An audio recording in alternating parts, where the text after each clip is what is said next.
పాదం బొటనవేలు పక్కన బనియన్ ఉందా? అది పెరుగుతూనే ఉంటుందా? చివరికి సర్జరీ తప్పదా అని భయపడుతున్నారా? అందరికీ సర్జరీ అవసరం లేదు. నేను doctor Vemla Raj Kumar, joint replacement trauma surgeon, Khammam. Bunion treatment మీకు ఎంత పెయిన్ ఉంది, డిఫార్మిటీ ఎంత ఉంది, వాకింగ్ మరియు ఫుట్వేర్పై ఎంత ప్రభావం పడుతుందనే దానిపై ఆధారపడి ఉంటుంది. మొదట ఫుట్వేర్ మార్చడం. టో బాక్స్ ముందు భాగం వైడ్గా ఉండి కంఫర్టబుల్ షూస్ వేసుకోవాలి. టైట్ లేదా పాయింటెడ్ షూస్ అవాయిడ్ చేయండి. రెండవది పెయిన్ కంట్రోల్. పెయిన్ ఉంటే డాక్టర్ అడ్వైస్తో మెడిసిన్స్, బనియన్ స్ట్రాప్, యాక్టివిటీ మోడిఫికేషన్ లేదా ఇతర నాన్ సర్జికల్ ట్రీట్మెంట్స్ ఉపయోగించుకోవచ్చు. మూడవది బనియన్ ప్రోగ్రెషన్ని మానిటర్ చేయాలి.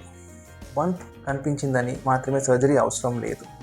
కానీ పెయిన్ రోజు రోజుకి పెరుగుతుంటే, షూస్ వేసుకోవడం కష్టమైతే, వాకింగ్లో ఇబ్బంది ఉంటే, బిగ్ టో అలైన్మెంట్ చాలా మారిపోతే, కన్జర్వేటివ్ ట్రీట్మెంట్తో కూడా పెయిన్ తగ్గకపోతే సర్జరీ గురించి ఆర్థోపెడిక్ స్పెషలిస్ట్తో ఈ సర్వీస్ గురించి డిస్కస్ చేయండి.